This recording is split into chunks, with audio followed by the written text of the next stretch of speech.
Well, welcome back, ladies and gentlemen, to the Conservative Home venue at the fringe of the Conservative Party Spring Conference. I'm Mark Wallace. I'm here to just give a very brief introduction to this event. We're very glad to be working again with the Coalition for Global Prosperity. I think this is the third of these in conversation kind of deep dive discussions we've done. We had Sajid Javid, David Davis, and we're very fortunate today to be joined by Anne-Marie Trevelyan. So I'm sure there's going to be an awful lot to discuss, an awful lot of questions on the floor as well.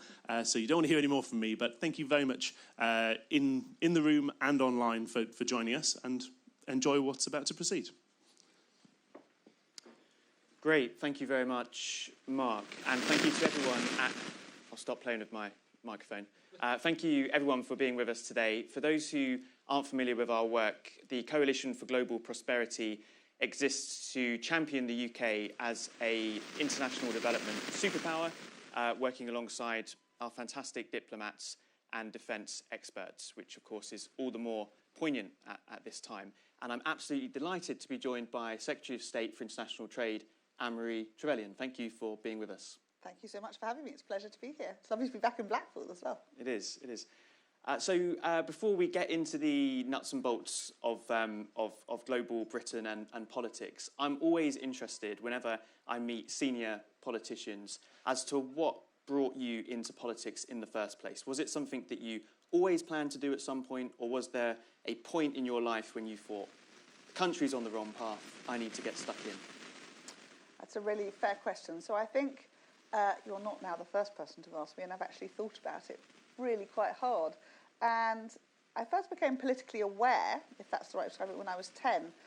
My bus route to school went past a crematorium, and I discovered one day that there was a demonstration, a union demonstration going on, and a pile of coffins. They were making the point they were on strike, and I went back to my mum at the end of the day and said, I don't understand. They've left dead people on the side of the road. That's just wrong. I remember being really, really kind of cross. And my mother said to me, my mother is not at all political. She's a theologian. She's a deep thinker. She doesn't, do day-to-day life. She said, you need to watch the news, darling. There's a lady called Margaret Thatcher, and she agrees with you. So I did. I started watching the news. So that was my sort of political awakening, which came from there are some things, that I just wouldn't do that way, and I became aware of that. And then followed it in the same way. I qualified as a chartered accountant, started my career.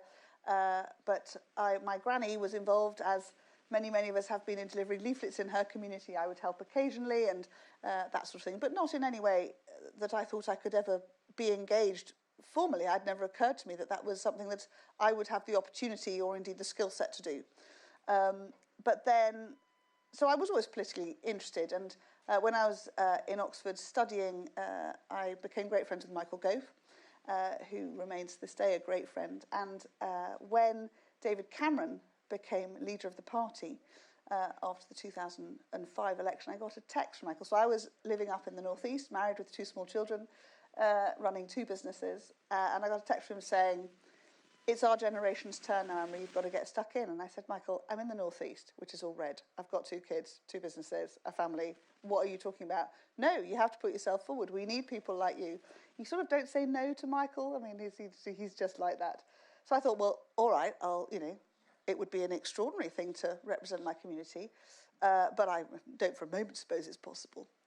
So I sort of threw myself in the ring, got selected. The powers that be were kind enough to think I had potential, and then said very clearly, well, I'm only going to stand for North East seat because this is home, this is where my kids are, this is where family is, and the Berwick-upon-Tweed constituency, which is where I lived, agreed that this was a good idea, that I should represent them, all still thinking there's no chance of us really, changing any political colour around here. And then I got the bit between the teeth. And anyone who's known me over the last 10 years will know what that looks like. You don't probably want to get in the way. Once I decide there's something needs doing, I'd go at it. And we didn't quite get across the line in 2010, but we frightened dear Alan Beef half to death in what we did do. And he decided that retirement was the better option rather than carrying on. So we took the seat in 2015. And I'm really glad that Michael Gove said, you need to get stuck in, because it's the most extraordinary, amazing, it's not a job, it's a way of life, it's a vocation, it's an opportunity to champion. When you've got a character like mine, when stuff that's wrong is profoundly irritating and doing something about it is how I want to fix things, this is the job, where you have this extraordinary platform with which to champion, those you want to highlight, or indeed an issue you think is wrong, and the tools to make a difference. So it is an extraordinary thing. So I'm eternally grateful to Michael for telling me something which seemed entirely impossible at the time. But anyone who looks at my social media will always find a note which says, nothing is impossible. The power of people working together can achieve anything. And I genuinely believe that because I keep proving it again and again. It's amazing. And you mentioned vocation, which I think is really interesting. And it always strikes me whenever I meet colleagues of yours that the amount of work that gets done doesn't seem to tally with the number of hours in the day.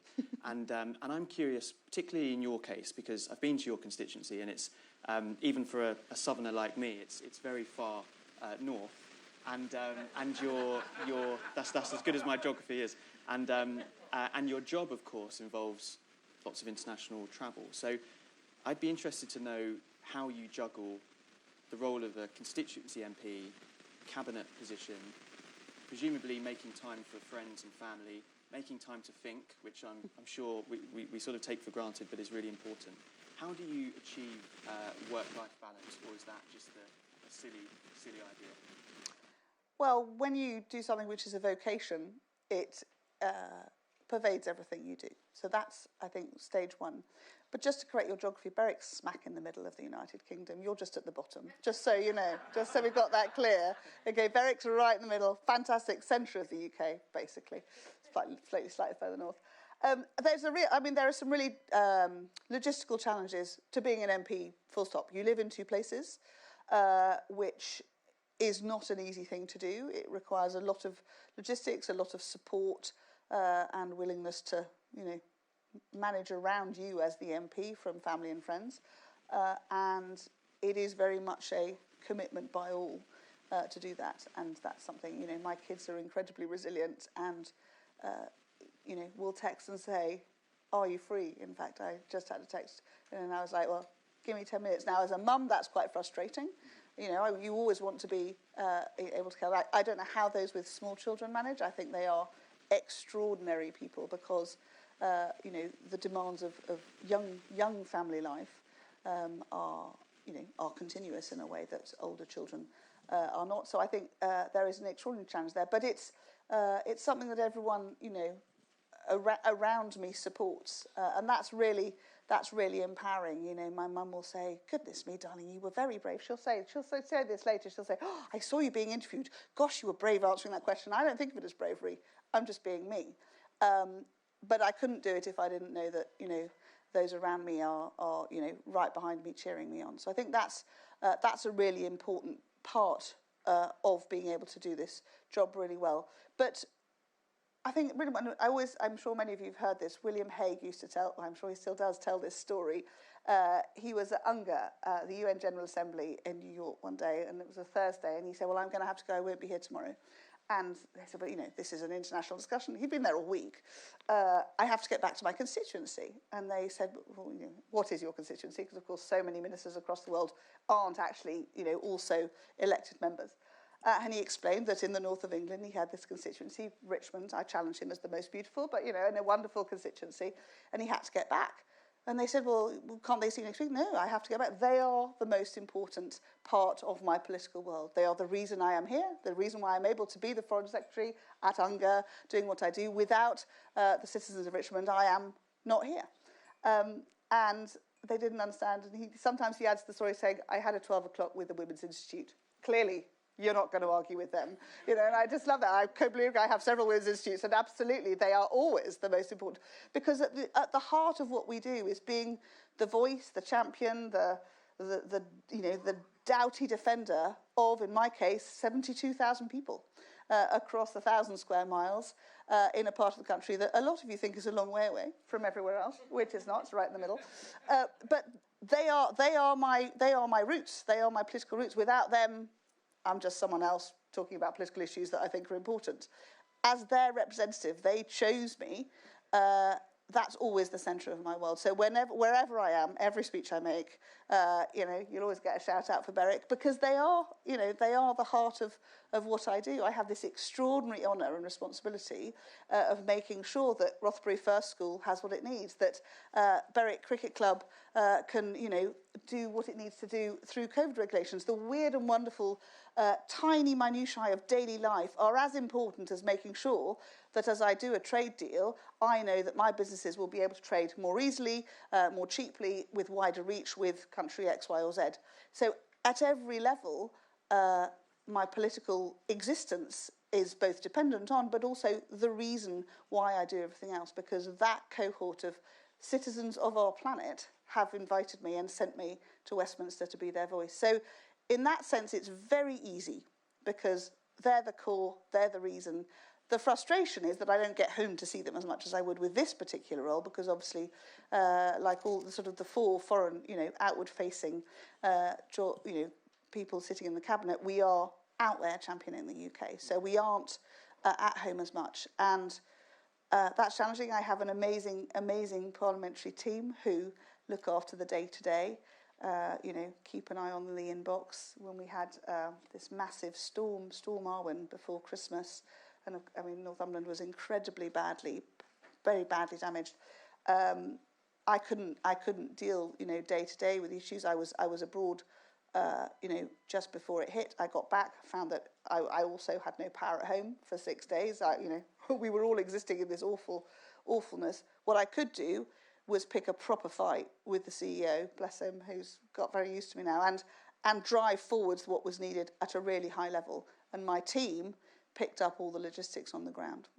So you have to, when you're a Secretary of State, you have to, channel your resource as effectively as possible, because you are, to the should one have two jobs, you're definitely doing two jobs. We're an MP and a Secretary of State. That actually you have to have an amazing team, and I have that, and I'm very, very proud of them. Just pausing before I speak, but someone will tell me if you can't hear me. I think you can hear me. Well, I want to pick up again in a moment that connection between trade and your constituents, because I think that's so important and so relevant to our discussion. But before I do, so fast forwarding a few years after you were elected to Parliament, you found yourself in a foreign affairs facing role, you could say, at the MOD, then Secretary of State for International Development, and now, of course, Secretary of State for International Trade. Did you always plan to head into these outward-facing roles, or was it a case of the PM calls, says, look, here's the job I need doing, you're the person for the job, and did you have to sort of learn on it, if that makes sense?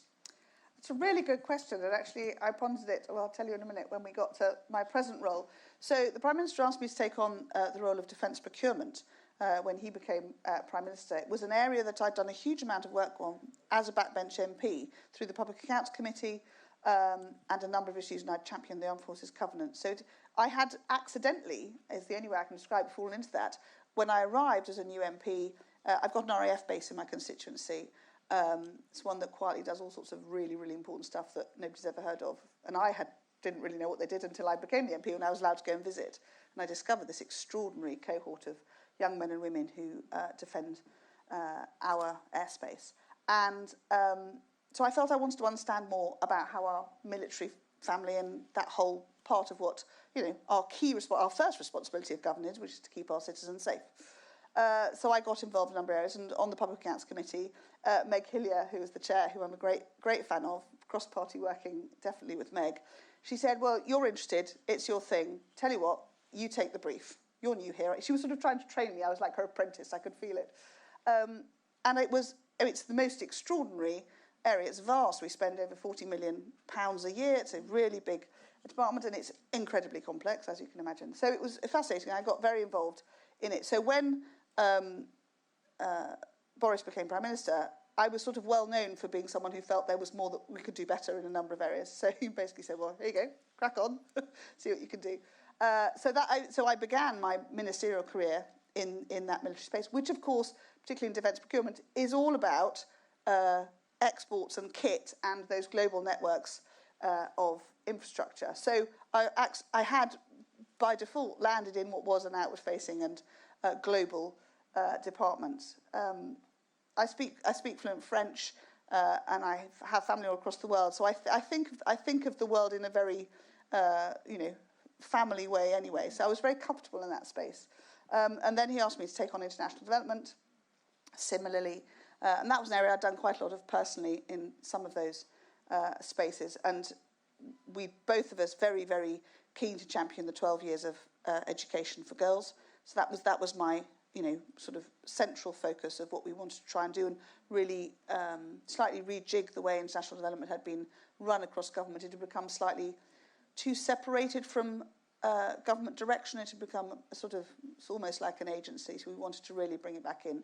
And in fact, he then decided to bring it right in, so that what we see across the world, in every embassy and high commission, is a completely coherent. Here is all of the tools of UK government in, pick a country, Ethiopia, India, Costa Rica, in a much more holistic way. And I think that's really starting to work much better in terms of demonstrating and showing, and the UK's assets being able to reach into those countries and bring that mutual relationship to a much stronger level than it was.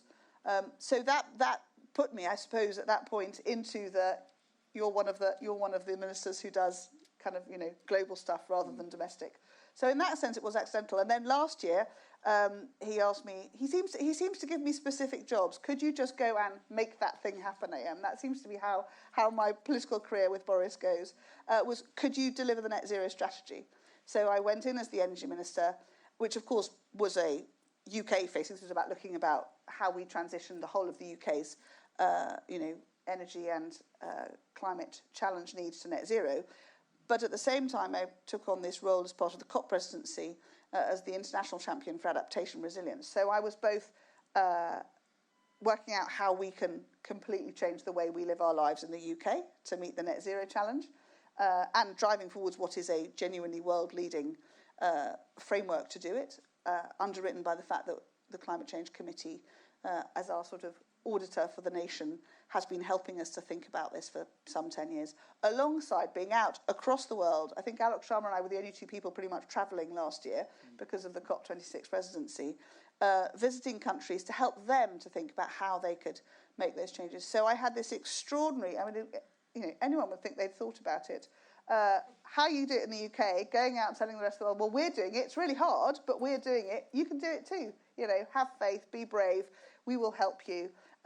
And just an extraordinary year, actually, in doing the two together and working alongside Alok as he brought together what I think we'll end up calling COP26 the Green Finance COP, where the world's investment money went green. And now we have literally trillions of dollars out there looking for green investment. They want to invest in countries who want to bring in renewable energy, clean energy, better infrastructure. So an extraordinary year. So again, I was both thinking about how we deliver at home, as well as trying to engage and encourage the rest of the world to do the same.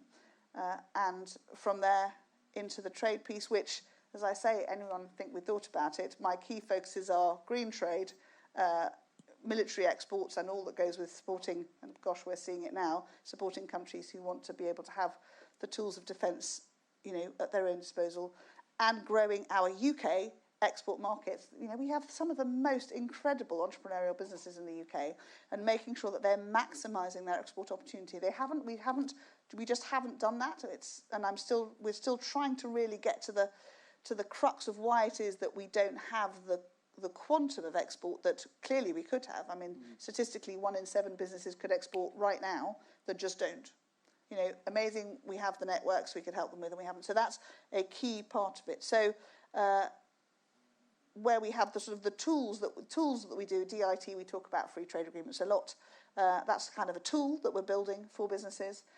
Inward investment, which is a key part of what we do, the Office for Investment, which the Prime Minister created, which is about seeking global investment to come and underwrite growth in British businesses, and we're seeing a lot of that come into the clean energy sector at the moment, and into the life sciences and AI and some of those next generation arenas, as well as then saying, here, you guys, UK businesses, how can we help you get what you do to the rest of the world? So yes, probably an accidental journey, but now I can't think that I mean, if you said, could I do education, I'd be fascinated, but I'm not sure I'd have to kind of rejig my whole brain. I do feel like the boss has given me the challenge, and also you build these extraordinary networks. And as all of you will know, a few years ago I was sitting out there listening to, pick a former, Secretary of State, thinking, gosh, how do they do that? Meeting people, all the people you meet move through the system, and it's so important and it's so impactful because politics is delivered between people. It's not very sophisticated at the end of the day. It's people you know, it's people you trust, it's people whose agenda you can understand.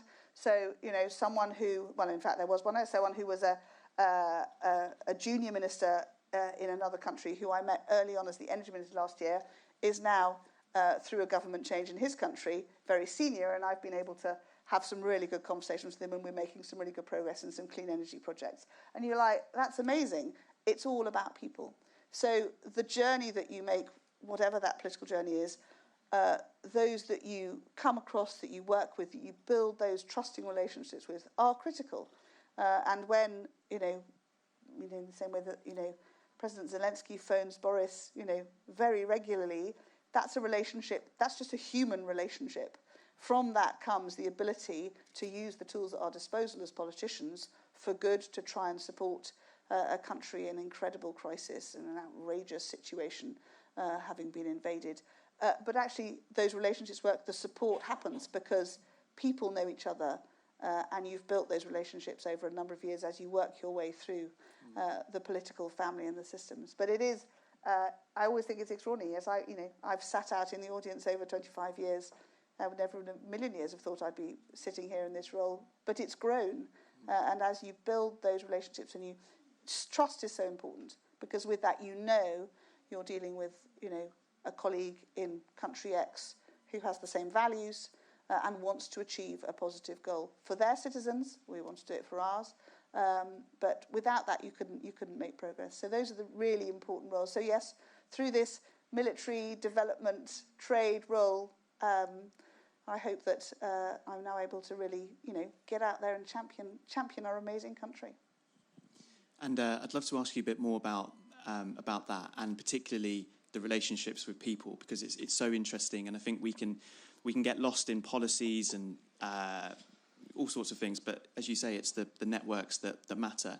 I'd like to ask what it's like representing the UK on the world stage, and also whether or not you think, from your conversations and your networks, the UK is seen as a force for good. We've got it on our banner, so I think that's the case. But I've been fortunate enough to meet some ambassadors or former ambassadors as part of this job, and I had an image in my head of Ferrero Rocher and all of that, and they said that sort of thing happens. But they said it's a remarkable privilege, actually, being the UK's woman or man in wherever. So, yeah, it'd be great to sort of understand what it's like being the Brit in the room, and how we're perceived as a country. I think we massively undervalue and do ourselves down here. I don't think the average British citizen has any sense, and I don't know how we fix that, actually, any sense of just how respected and loved we are across the world. It's extraordinary. It's the greatest honour. I get showered with love and affection and warmth in every country I've been to, and you kind of want to pass that on and say, well, it's not me, but thank you. I'll take it on behalf of the nation. It's fascinating, but it stems from, even in post-colonial countries, the affection is very strong, but also the desire to have a strong trading, cultural relationship with us is as strong as it ever was. And it's because we're trusted. We are an honest broker, and we'll say, if we, the PM in Saudi this week, it's a trusted relationship.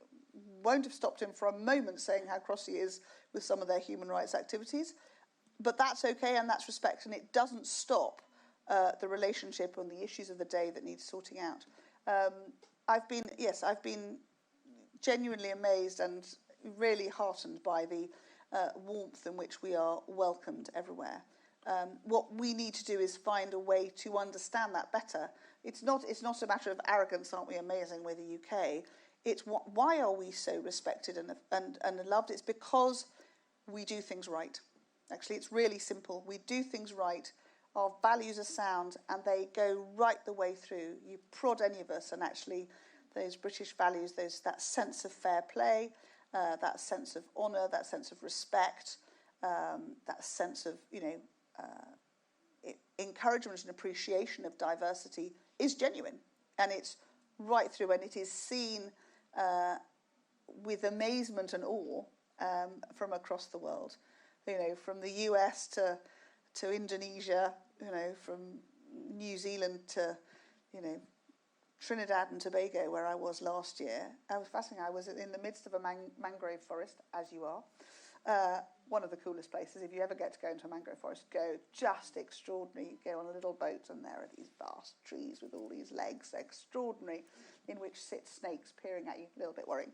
But there I was with we were being, punted down effectively this waterway with a lovely young man who just started to tell me how amazing the UK was and how he wanted to come to the UK and visit. And he didn't have a romanticised view. What he thought was amazing, that we were really, really honest. He kept saying it. You say it like it is. You're not afraid, and we're not afraid because we don't have to be afraid. And we don't value that. We take it completely for granted. And how lucky are we that we can?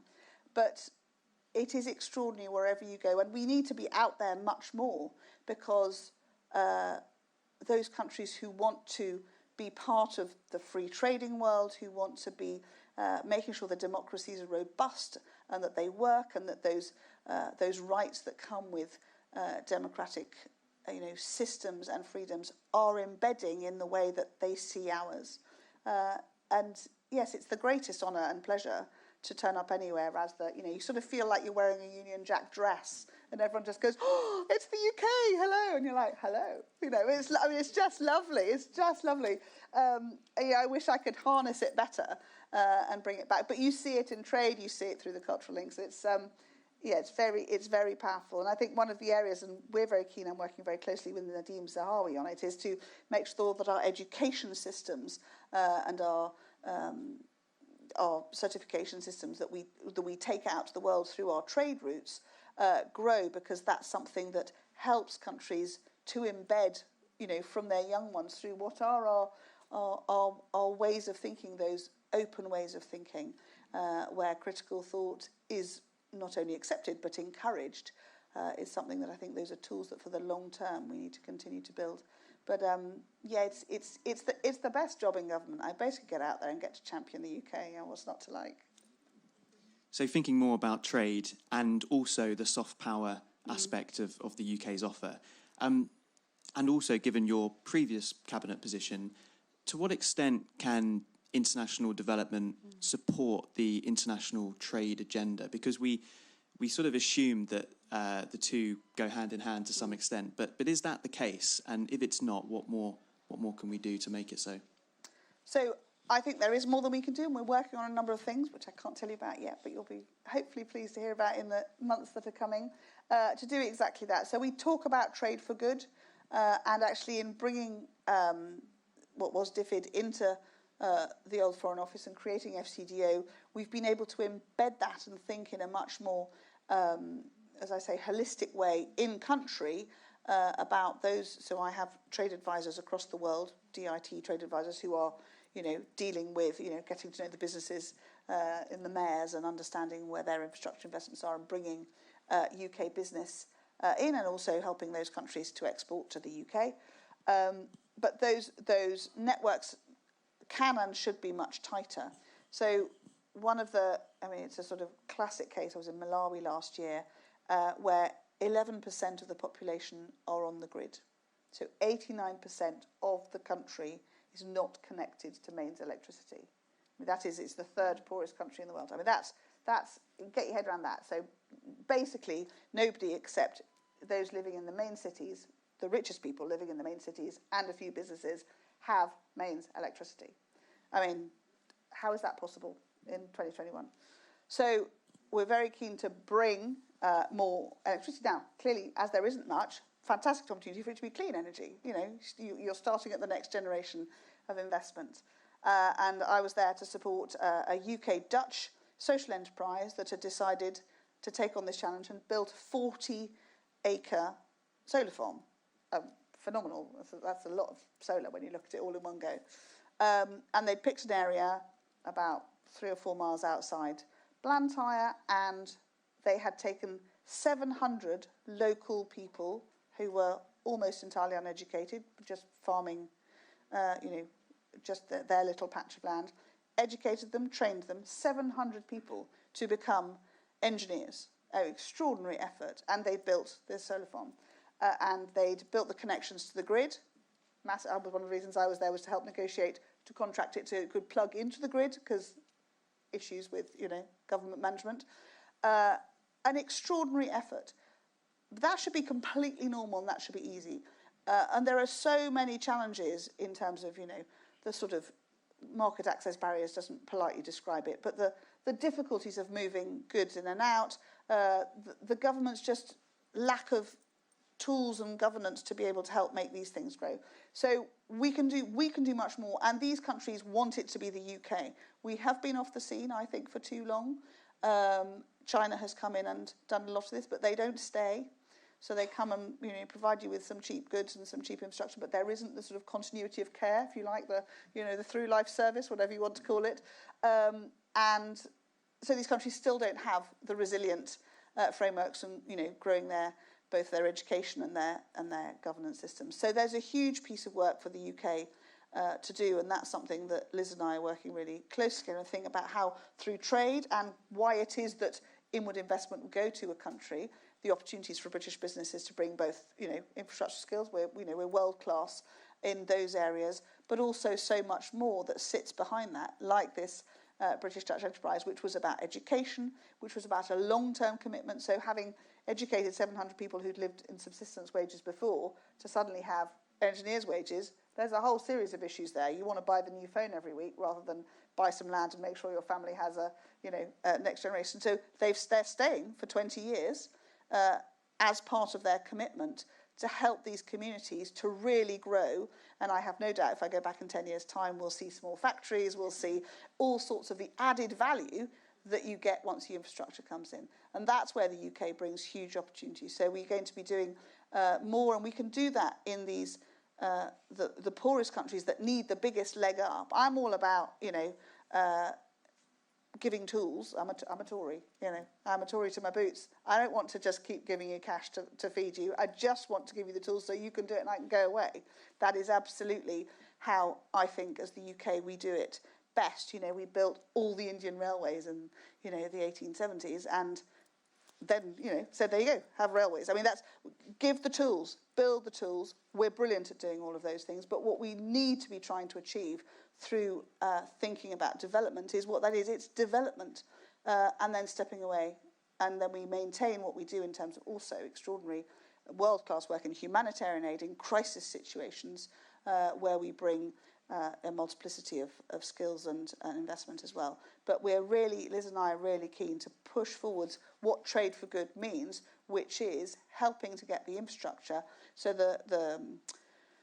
the British Investment Bank, what was CDC, which we're moving forwards with, is thinking in that very long-term way. How do we put the infrastructures in and then provide those other tools with trade and the inward investment from British businesses to help grow that and support them? And we can support them through things like UKEF, our UK export finance system, to help a great British business that otherwise might think the risk is too high at the moment to go into a particular country, to underwrite those contracts so that they can take that step and help those countries to grow. So the mission is always, and it always has been for me, it's about saying, I'll give you the tools and then you can crack on. And having faith, I think, in these amazing countries where for too long, and often, climate is a challenge, and they're battered by some of the vagaries that are the planetary weather. We're so lucky in the UK. We so rarely, think of those. But if regularly your whole crop could just be destroyed by storms, it's really hard to, get beyond just making it through the year again, building those resources and that resilience is that much more difficult. So that's very much what we want to really drive at and think about how we can make best use of what is taxpayers' money to help those countries who need that growth to crack on, so that we can then trade with them, because they're a fantastic trading partner. You look at, our Indo-Pacific tilt and why we're moving to do particularly FTAs in that area, is because there's this incredible young population, massively growing middle class, where, why would we not want to be selling them our goods and services? They're a fantastic future market for us, and we want to make sure that we can help them sustain that and grow. I will come to the audience in a few minutes, just a couple more from me. You touched earlier, Anne-Marie, about your constituents and the need to put them first, and how your cabinet job relates to your constituency job. And you also said that we don't, the UK public perhaps don't know as much about the good work we do overseas as they ought to or would like to. What I'm interested in is, how do you think the Global Britain agenda complements levelling up? Do you think there's a sort of friction between the two, that if you're doing stuff overseas, you're neglecting stuff at home, or do you think they're linked, and if so, in what way?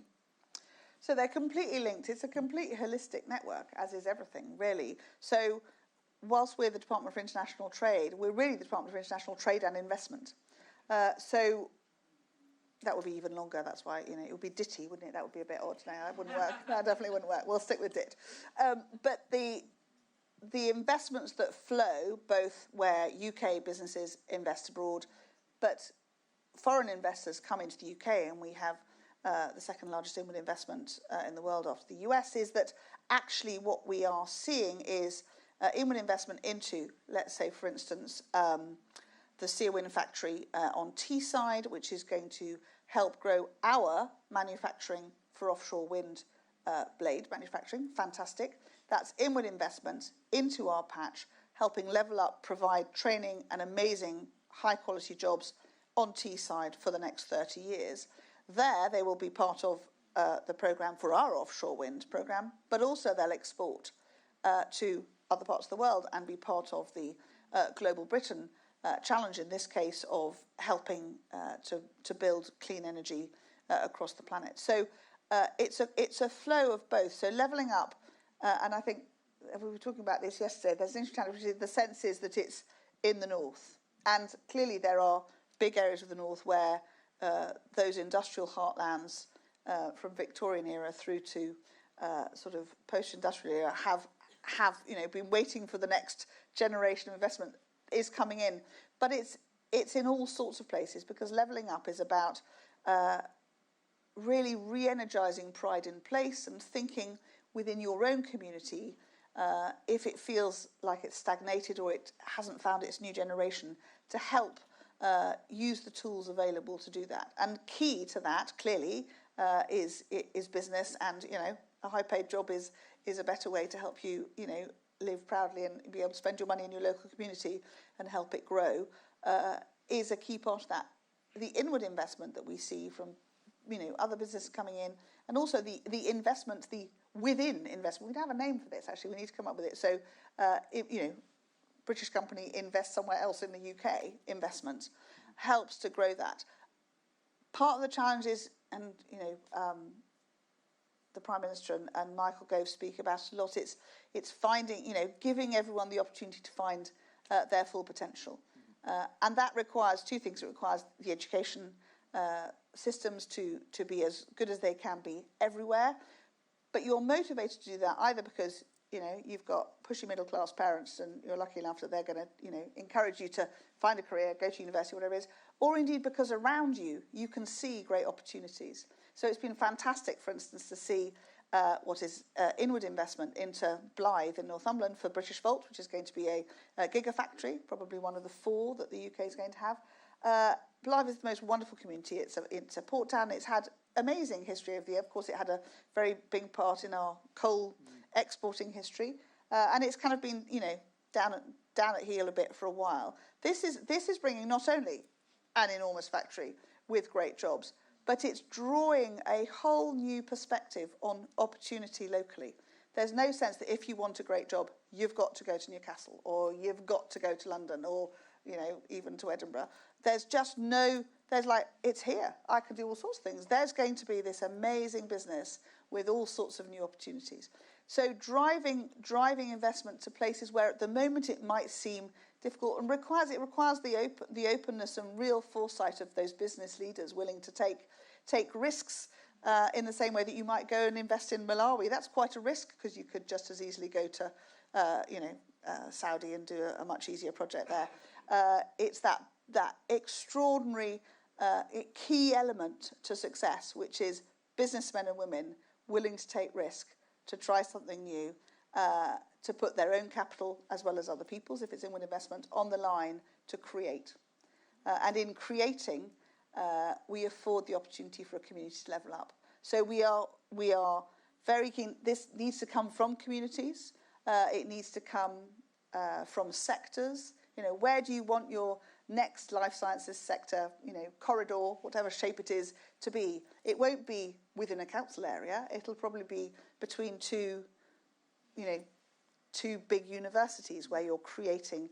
But with that will come all sorts of other opportunities. You know, as a North East MP, I look at Nissan, which, you know, Margaret Thatcher negotiated, the Japanese come and put there. You know, that was a real leap of faith in many ways. There were loads of really highly qualified people there who had worked in the mining industry, very skilled people. They all had to be retrained. There was a whole cultural change to do, but now it's a supply chain with 10,000 businesses. It's extraordinary. And there are so many opportunities to work within that automotive sector. So levelling up is about finding the tools, making sure that the education system is really robust so that young people have the opportunities. As a maths graduate, I'm all for that. Lots of STEM, lots of, you know, getting your hands dirty and thinking about what it looks like. How do we explain the climate change challenge and the opportunities, the work opportunities that will be in there? Enormous opportunities, from being a really good plasterer to help make your home net zero, through to becoming a terribly clever engineer who builds extraordinary things offshore. So there's vast opportunities. So we want it to come as much from the communities as for government to say, well, we're going to level you up just there, because that's just the place for us to go. Your stats don't look so good. We need those communities to rise up. And it's lovely to see in Blackpool, actually, with our amazing MPs here, drawing together government resources to say, well, Blackpool says we want to grow, we want to do new stuff, we want to, you know, bring in new business, use the Atlantic Loop to really think about how Blackpool can become a really fantastic 21st century hub for lots of new industry. That's Blackpool doing it. Government can come in and help. And I think levelling up will work really effectively as we can energise and empower those communities to say, right here, what we need is, and then we want to come in and help resource that. Thank you. My last question, and then I will come to the audience. Russia's invasion of Ukraine and the subsequent effect it has had or will have on living standards means that there will no doubt be calls to do less overseas, whether that's doing less on development or doing less on net zero, for example. And that obviously comes from a good place, but I've always taken the view that the less you do to tackle problems at their source, the more they come home and bite us. What do you say to people who are making those sorts of arguments? So I'm with you, and I don't think you can close your doors ever and pretend that the world outside doesn't affect you. It does, and what we're seeing now, of course, is this volatility in energy prices. Is, you know, it's very real. As we've been visiting various parts of the UK over the last couple of weeks, and we've got a sort of running, what does that petrol station say? And it's been horrifying. You know, the number just keeps going up, and actually the oil price has now stabilised, let's hope, and we will probably in the next couple of weeks see it start to come down a bit. But that's not only, it's, you know, 25 quid more expensive to fill up your car for every lorry that's transporting, you know, our food to and from a depot to our supermarkets. That's probably, you know, 50 or 60 quid more. So at every level, energy prices are a critical impactor across everything, and therefore we're seeing inflation and the challenges that go with it. And that is a very real problem. But we can't say, well, we'll just stop doing everything else. What we have to do is rebalance and sort out at a global level. The Prime Minister's visit to Saudi Arabia, obviously part of that conversation to say, can you increase numbers? And one of the sort of not terribly talked about reasons for this, not only because we're not wanting to buy Russian oil and gas, which is distorting the market there, is that through COVID, quite a lot of production was reduced because factories were closed, there was less activity, and actually the oil taps, if you like, have been not all turned back on yet. Now, arguably, with a net zero hat on, that's kind of a good thing in a way, but it's not, because the transition is exactly that. As we move to clean energy, we need to keep a stable transition. So in the UK, we use much, much less oil and gas than we did, and we use basically no coal at all. So, our transition is we sit at around 40 to 45% clean energy most days, and going in the right direction. But we need gas for,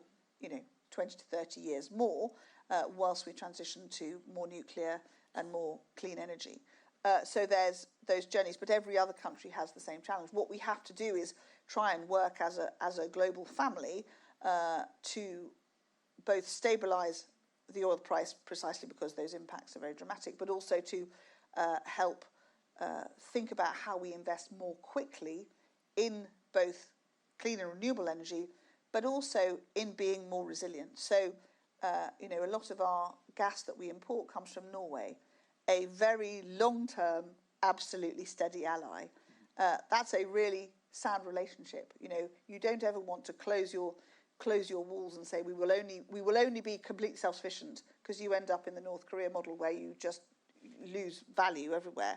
Good trade is growth for all, and that's really important. But you need to make sure it's with reliable allies. So maintaining those outward-facing relationships are never more critical than when crises hit, because that's when you need to know that your friends and allies are indeed there, and together you find solutions. And I think what's been interesting and reassuring, actually, if there is any silver lining to Russia invading a sovereign independent nation, is that democratic countries have come together, and actually the EU and the US and us have worked absolutely hand in glove.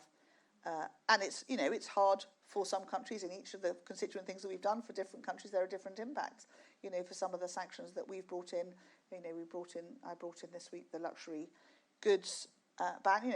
There are British businesses that will be badly affected by that, because they are losing, they're losing export markets. But I haven't yet met a business who said to me, I wish you hadn't done that.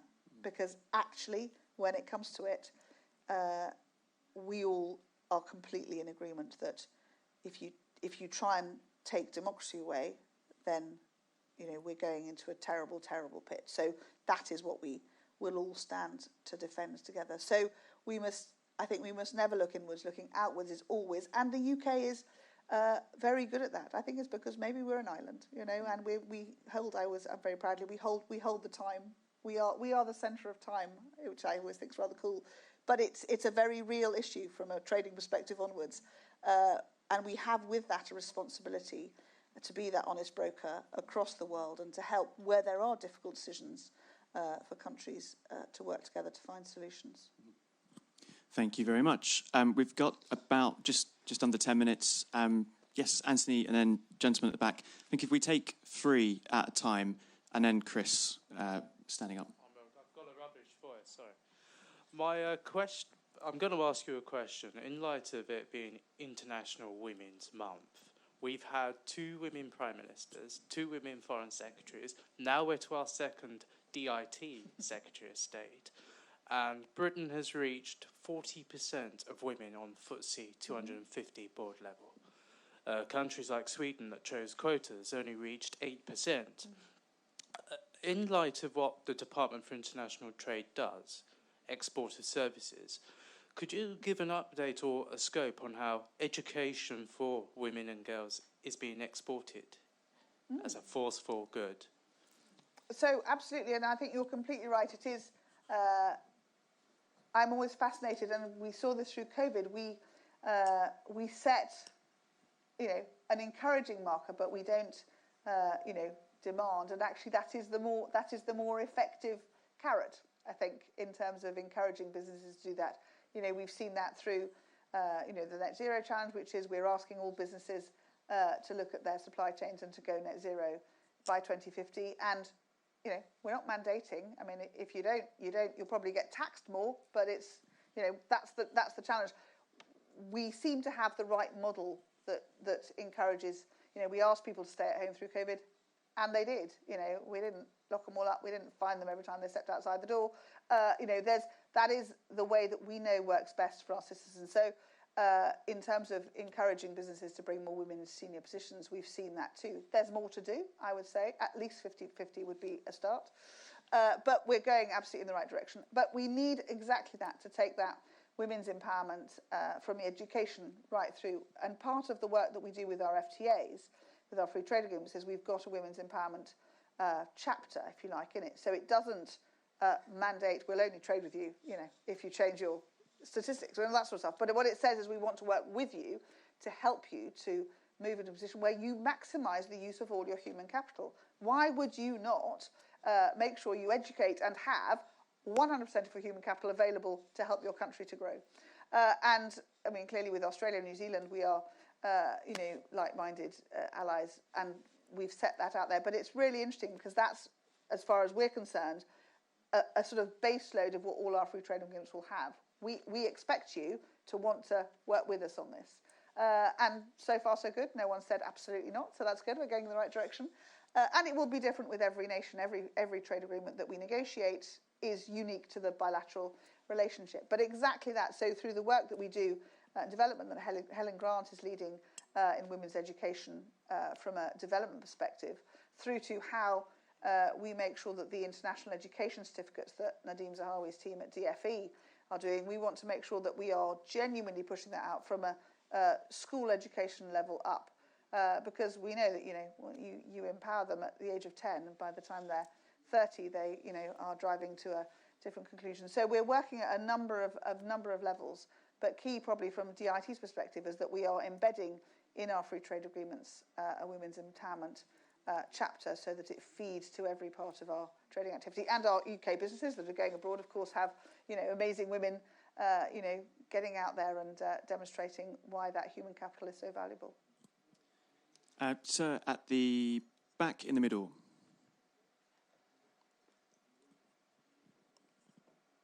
Hello, thank you. You mentioned barriers. I arrived a few moments late to this event because I was just finishing up the Jacob Rees-Mogg talk upstairs, and he mentioned the thousands of EU regulations that, for the present time, still form part of the law in this country before they get repealed in the coming months and weeks and months. I'm wondering what you encounter are the current barriers to trade that could do with being removed to make international trade much easier with the rest of the world. That's a really, really good question, and there's lots. And what's very interesting, and one of the challenges I've set the team is to get businesses to tell us what they are. So you have tariff barriers. There are sort of what I'd call, hard, obvious barriers. There are sometimes, we will not allow, foreign investment in here or here. They're very hard barriers. But there's lots and lots of sort of soft market access barriers that we want to unpick.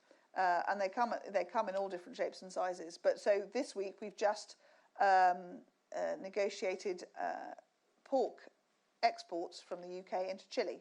So they didn't used to accept them, and now we've negotiated. So we haven't. That's not a big free trade agreement. It's a single thing, and we've done that. So, but the work, of course, that Jacob is doing, which is incredibly important, is bringing in the EU retained law bill. Will be able to strip away and look internally, to our own frameworks and say, actually, does this? We brought everything in when we left because then we had stability. Say, do you know what? We don't need that, and actually that goes, that drives against the sort of, free trading or whatever it is direction of travel that we want the UK to now have.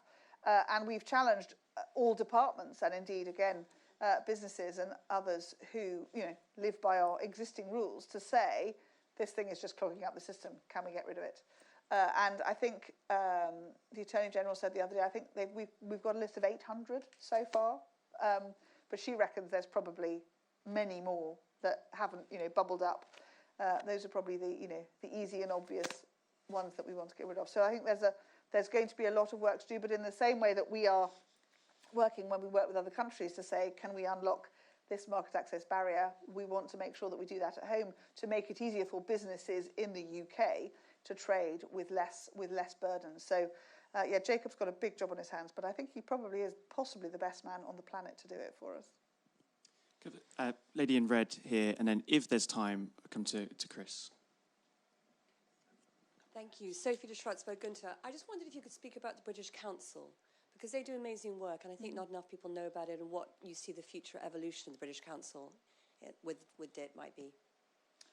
So I think they are, one of our great soft power tools around the world, and even through the challenges last year of international development financing, Dominic Raab was very, very clear that they were an absolutely integral part of what we do. I think as we work, and it's interesting when you look at the new relationships that we have in country, as we have a much more coherent embassy hub, if you like, with all the parts of UK. Certainly every time I've been travelling, someone from the British Council has come to champion what they do in country. It's been really interesting just to discover. I don't think we have not nearly enough understanding here of this extraordinary network. I have a cousin who went to work in Hong Kong for British Council, so I had a sort of insight from years ago about exactly what the sort of day-to-day life was and how those education tools and so on were so powerful. But I think it's something that we continue to want to champion. And I think, like so often, as we were saying, we worry about our day-to-day lives here, don't we? Of course we do. And these organisations like the British Council are doing that extraordinary diplomatic advocacy work and sharing of those British values that we know are so valuable across the world, and finding ways to support them and champion them so that we, the UK, understand better how our amazing message is shared. I think is something that we should think about more. And I know that, Dominic was very passionate about it, that we continue to really, it's the issue we're talking about, is how do we articulate? They do it really well for us abroad. How do we articulate here what those values are and why it is that they're so precious to us and we shouldn't take them for granted, but also how we appreciate how respected they are abroad. But the British Council are an amazing team, and I think they're looking to select a new chairman shortly, so no doubt we'll give it a next generation of energy and commitment to continue to do that in what is a more and more unreliable world at the moment. And I think never more than now have those messages been needed to share across the world. Anne-Marie, thank you so much for a fascinating conversation. I know we could continue, but I also know that your team will be very keen to take you to your next appointment. Thank you so much for a fascinating conversation. Thank you, everyone, for being here and being part of it. And finally, I'd just like to invite everyone to give a round of applause to the Secretary of State for her time. Thank you.